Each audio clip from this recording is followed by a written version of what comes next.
ये भी एग्जाम का बहुत बड़ा इंपॉर्टेंट टॉपिक है। एयर फ्रंट जैसे कि मैंने आपको बताया कि एयर मैसेज जो है वो एक जगह पर स्टैग्नेंट नहीं होते, वो एक जगह से दूसरी जगह उनकी मूवमेंट चलती रहती है, वो मूव करते रहते हैं। तो जब कभी दो डिफरेंट कैरेक्टरिस्टिक्स के एयर मैस एक दूसरे के करीब आ जाते हैं तो वो आपस में मिक्सअप नहीं होते, बल्कि वो एक स्पेसिफिक बाउंड्री है, उस बाउंड्री के ऊपर आकर वो एक दूसरे से अवे रहते हैं। वो जो बाउंड्री है, जो ट्रांजिशन जोन है जो उन दोनों को सेपरेट करती है, उसको हम एयर फ्रंट कहते हैं। This is the separating zone of two air masses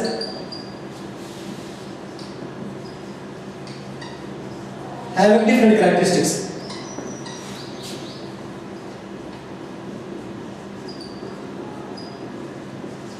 When they come close to each other.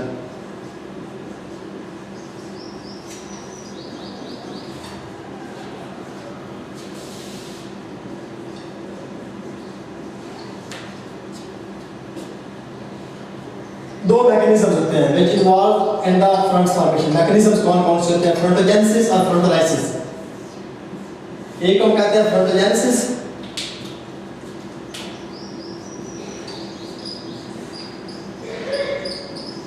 और एक को कहते हैं frontolysis. Frontogenesis deals with the front formation.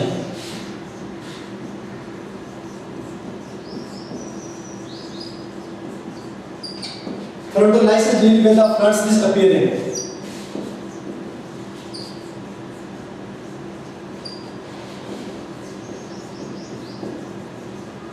हमारा मकसद फ्रंटोजेनेसिस के साथ है। दो फैक्टर्स हैं जो फ्रंटोजेनेसिस को डिटरमाइन करते हैं। डायनामिक फैक्टर्स हैं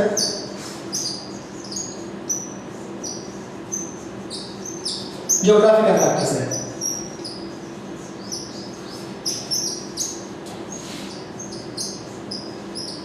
डायनामिक फैक्टर्स के अंदर दो चीजें हैं, तीन, टेम्परेचर है, ह्यूमिडिटी है, डेंसिटी है। मतलब कि कोई से दो एयर मैसेज जिनमें ये तीनों कैरेक्टरिस्टिक्स एक दूसरे से मुख्तलिफ होंगे, जब वो एक दूसरे के करीब आएंगे ना तो तब हमारे पास फ्रंट्स बनेंगे। ज्योग्राफिकल फैक्टर्स क्या है? उनका दिमाग क्लोजनेस होना चाहिए, they must be very close to each other. वो दो एरियाज जिनके अंदर डिफरेंट टाइप के मैसेज हो तो एयर मैसेज के एक दूसरे के करीब होना जरूरी है। ये नहीं कि हम कहते हैं पोलर मैस पोलर मतलब बड़ा बड़ा है और एक हमारे पास जो पाकिस्तान के एरिया के अंदर इंडिया के एरिया के अंदर ट्रॉपिकल कॉन्टिनेंटल है तो ये आपस में बना लेंगे, फ्रंट नहीं बनेंगे। उन दोनों का एक दूसरे के साथ होना, एक दूसरे के करीब होना ये बहुत ज़्यादा जरूरी है। ठीक है, तो दिस वाज द फ्रंटोजेनेसिस। अब फ्रंटोलाइसिस मींस द डायनामिक इसके अंदर डिसअपियरिंग ऑफ फ्रंट्स होती है। अब हम चलते हैं टाइप्स ऑफ फ्रंट्स की तरफ।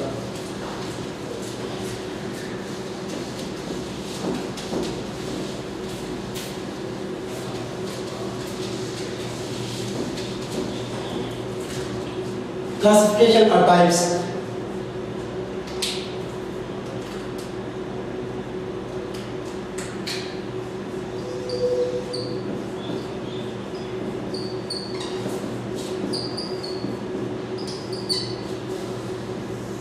चार तरह के फ्रंट्स होते हैं। पहला फ्रंट वार्म फ्रंट होता है, दूसरा फ्रंट कोल्ड फ्रंट होता है, तीसरा फ्रंट फ्लूइड फ्रंट होता है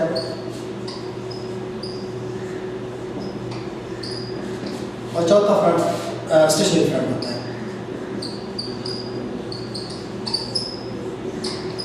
हमारा पहला कंसर्न वार्म फ्रंट के साथ है। वार्म फ्रंट के अंदर जो होता है कि हमारे पास एक कोल्ड एयर मैस और एक वार्म एयर मैस, दो एयर मैस है, लेकिन वार्म फ्रंट के अंदर warm air mass will move but the cold air mass will be stagnant. ठीक है, जब कभी गर्म एयर मैस मूव करता हुआ कोल्ड एयर मैस की तरफ जाएगा तो कोल्ड एयर मैस जो है वो आगे से ऐसे स्लो बनाएगा और वार्म एयर मैस को ऐसे अपलिफ्ट कर देगा। ये ऐसा होगा, यहाँ से हमारे पास जो कोल्ड एयर मैस है, यहाँ से हमारे पास जो वार्म एयर मैस है। This is the warm air mass, this is the cold air mass. आपने यहाँ पर लिख देना है कि ये मूव कर रहा है, warm air mass is moving, ये एरो शो कर रहा है कि ये मूव कर रहा है। इसका आप लिख देना है कि दिस इज स्टेबल। तो इससे क्या होगा, क्योंकि ये कोल्डर है हमेशा डेंस से रहती है, ये नीचे बैठ जाती है, वार्म एयर को अपलिफ्ट कर देती है। तो इन दोनों के दरमियान यहाँ पे ये फ्रंट बन रहा है बेसिकली, इसको हम कहते हैं वार्म फ्रंट। इसका नाम जो एयर मास मूव करेगा उसी का हम उसको नाम दे देंगे। अब वार्म फ्रंट के अंदर वार्म एयर मास मूव कर रहा है, कोल्ड जो है वो स्टेबल है, इस वजह से हमने इसको वार्म फ्रंट का नाम दे दिया है। और जहाँ पे हमारे पास रेनफॉल होगी इसको हम फ्रंटल प्रेसिपिटेशन कहते हैं। वार्म फ्रंट के अंदर जो होता है कि वार्म फ्रंट जो है ना इससे ज़्यादा एरिया कवर करता है और इसके अंदर रेनफॉल जो है वो कम होती है, ठीक है। और हमारे पास उसके बाद सेकंड आता है हमारे पास कोल्ड एयर फ्रंट। अब कोल्ड फ्रंट के अंदर क्या होता है, कोल्ड फ्रंट के अंदर अब वार्म एयर मास ऐसे स्टेबल होता है और जो हमारे पास कोल्ड है वो ऐसे मूव करके आता है। ये वार्म है, ये कोल्ड है। अब दोनों सिनेरियोस के अंदर बेसिकली अपलिफ्ट वार्म ही होगा, क्योंकि वार्म एयर जो है वो बेसिकली हमारे पास लाइट इन वेट है, कोल्ड जो है वो डेंस है। दोनों सिनेरियोस के अंदर वार्म ही अपलिफ्ट करेगा, लेकिन दोनों में फर्क ये है कि अब कोल्ड फ्रंट के अंदर हमारे पास जो कोल्ड जे वाला जो है इट इज मूव, ये मूव कर रहा है, ये कोल्ड है, जबकि वार्म जो है ये स्टेशनरी है, ये स्टेबल है। इन दोनों के दरमियान यहाँ पे हमारे पास फ्रंट बनेगा और यहाँ पर बारिश होगी, इसको हम कहते हैं कोल्ड फ्रंट। और कोल्ड फ्रंट के अंदर क्या होता है कि ये लेस एरिया कवर करता है, हाई इंटेंसिटी ऑफ रेनफॉल होती है। वार्म के अंदर ज़्यादा एरिया कवर करता है लेकिन रेनफॉल की इंटेंसिटी कम होती है, बट ड्यूरेशन ऑफ रेनफॉल ज़्यादा होता है, 2 से 3 दिन तक बारिश होती रहती है। कोल्ड के अंदर क्या होता है कि ड्यूरेशन ऑफ रेनफॉल कम होता है, घंटा बारिश होगी, 2 घंटे बारिश होगी, आधा घंटा बारिश होगी, लेकिन क्वांटिटी ऑफ रेनफॉल बहुत ज़्यादा होती है। उसके बाद हमारे पास अक्लूडेड फ्रंट है। अब अक्लूडेड फ्रंट के अंदर जो होता है कि वार्म फ्रंट और कोल्ड फ्रंट एयर मास और वार्म एयर मास दोनों जो हम पैरेलल जमीन के ऊपर मूव करते हैं।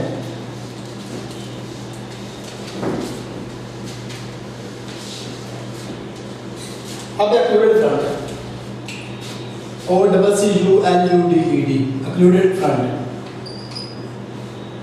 अक्लूडेड फ्रंट के अंदर क्या होगा कि this is the warm air mass, this is the cold mass. ये वार्म है, both are moving parallel to each other. This is the warm, this is cold. अब इसमें दोनों मूव कर रहे हैं और हमें पैरेलल। अब हमें पता है कि ज़मीन के साथ साथ हॉरिजॉन्टल डायमेंशन में कोल्ड एयर मास जो है उसकी स्पीड ज़्यादा होती है। जब इसकी स्पीड ज़्यादा होती है तो जो आगे से ऐसे जाके इसको कट करता है, कट करने के बाद इसमें एक किंक क्रिएट करता है, किंक क्रिएट करके इसको ऐसे इंसर्कुलेट करेगा, इंसर्कुलेट करके इसको ये अपलिफ्ट कर देगा। अब इसमें दोबारा फिर जो वार्म फ्रंट है ऊपर रह जाएगा, कोल्ड फ्रंट जो है वो नीचे रह जाएगा, ठीक है। तो यहाँ पर ये जो फ्रंट बना है इसको हम बोलते हैं अक्लूडेड फ्रंट। ये वाला अब अक्लूडेड फ्रंट जो है इसके अंदर क्या होता है कि हमारे पास रेनफॉल मॉडरेट होती है लेकिन बैड वेदर होता है और टेम्परेट साइक्लोन्स बनते हैं, ठीक है। तो ये हमारे पास अक्लूडेड फ्रंट की सिग्निफिकेंस है। तो हमारा जो वार्म है जो कोल्ड है दोनों पैरेलल मूव कर रहे हैं, ज़मीन के साथ कोल्ड एयर मास जो है ये स्पीड में ज़्यादा होता है, ये वार्म को सरपास करेगा, आगे से इसको ऐसे सर्कुलेट कर लेगा, ऐसे केमिकल करेगा, आगे को वाइडन करेगा और then it will move to the warm will move to the upward. Okay, so there is the last जो हमारे पास फ्रंट है that is the stationary front.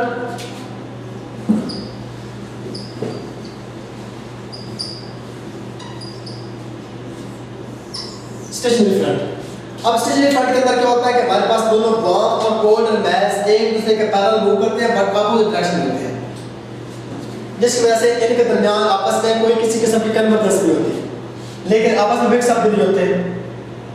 इस वजह से इसको हम कहते हैं कि स्टेशनरी फ्रंट है। ये वार्म कोल्ड इधर जा रहा है, वार्म इधर जा रहा है, वहाँ पर दोनों एक लाइन में मूव कर रहे थे, यहाँ पर दोनों अपोजिट डायरेक्शन में लेकिन है पैरेलल और आपस में मिक्स अप नहीं होते। यहाँ पर फ्रंट इसको स्टेशनरी फ्रंट कहते हैं। यहाँ पर हमारे पास स्टेबल और माइल्ड और टाइप जो इन्वायरमेंट टेम्परेचर है ना वो होता है। तो उसके बाद हमारे पास फ्रंट्स जो हैं इनकी जो हमारे पास जो सिग्निफिकेंस जो है वो आपको पता होनी चाहिए। ये सिग्निफिकेंस जो मैंने आपको हर फ्रंट के साथ बता दी है कि मतलब हमारे पास रेनफॉल की वजह से होती है, फ्रंटल प्रेसिपिटेशन की वजह से होती है, ठीक है ना। और जो साइक्लोन जो जैसे कि टेम्परेट साइक्लोन्स हैं वो इनकी वजह से बनते हैं, ठीक है। तो ये सारे इसकी सिग्निफिकेंस थी। This was all about fronts.